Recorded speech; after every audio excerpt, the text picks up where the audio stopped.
Hey, what's up everybody? It's Stacey Storino. Welcome back to my channel, the #1 place for entrepreneur moms with a digital presence. In today's video, which is part 4 of my Branding Basics series, I'm going to explain how you start the brand building process so that you can have a stronger and more effective presence online.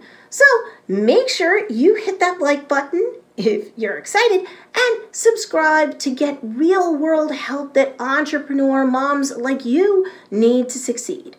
Now, if you're wondering why you need to worry so much about a concept like branding and how drilling down very fine grain with respect to it is actually critical for your brand success, especially in today's online business environment, well, you're actually in the right place. And this 12-part series is made just for you.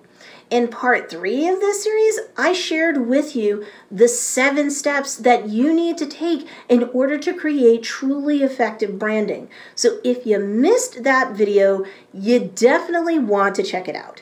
But here in this video, I'm going to share with you where you begin when you start brand creation from the ground up. Step 1 of the 7 steps to proper brand building is where it all starts. You want to share your brand's creation story. You know what made you start, how you started, and why it's so important to you to serve the people that you serve with your products and or services via your business.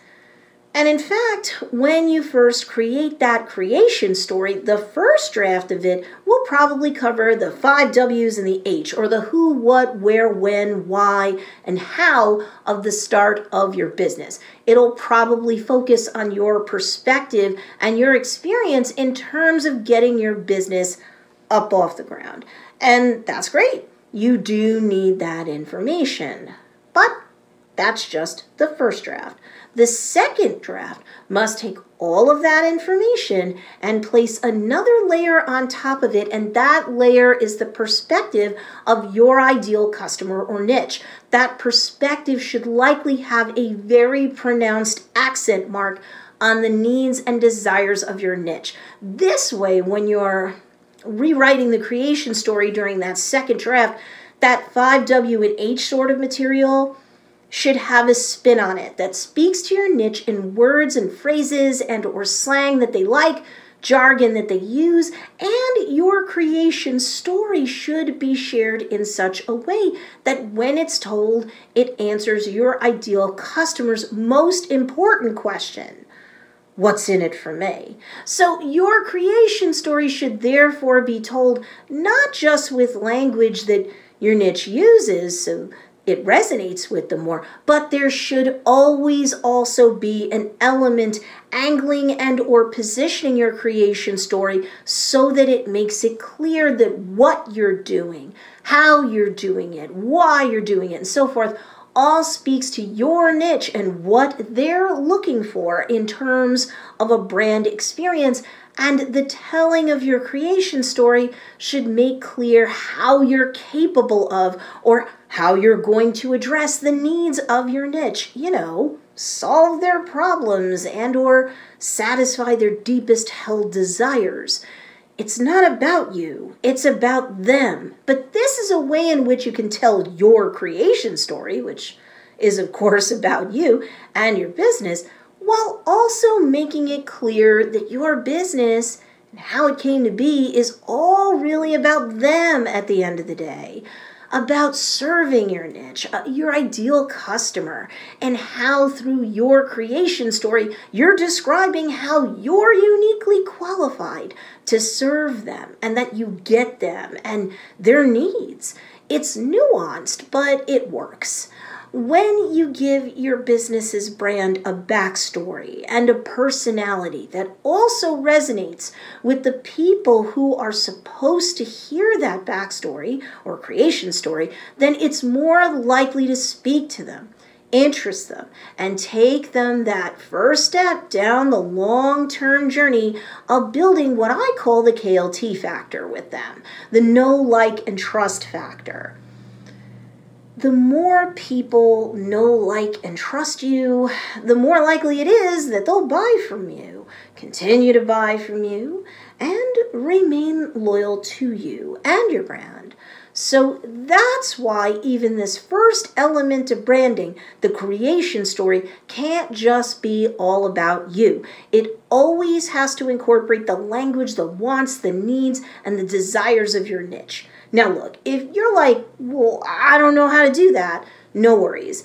I've got you covered in part 2 of this 12-part series in a video called Why Branding Works. So be sure to check that video out.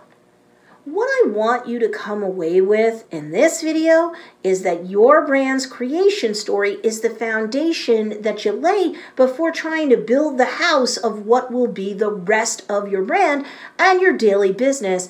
And you should always construct every single one of the 7 main elements of branding with your clientele in mind, or your brand could fail to thrive, especially in today's business environment.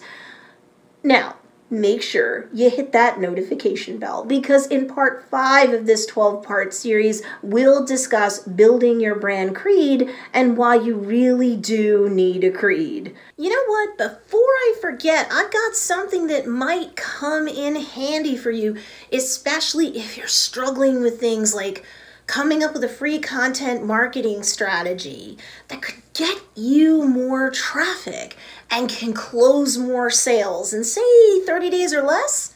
Interested? Click the link in the show notes below or go to funnelfairygodmother.com. That's funnelfairygodmother, all one word, .com. Why? Because I can show you how to attract customers to you and to your brand like magic. See you there. So, if you're interested in learning about all of that, make sure you hit that notification bell so that you can follow along with that video and the entire Branding Basics series I've got for you. In the meantime, be sure to check out these 2 awesome videos as well. I talk a lot about social media, content marketing, entrepreneurship for moms who have to juggle home and business, online marketing, so many different topics. So make sure you're also checking out these 2 videos as well. And also, if you like this video, make sure you give it a thumbs up. It really helps the channel a lot when you do this. So I'd highly appreciate it. As always, thanks for watching, and I'll see you in the next video.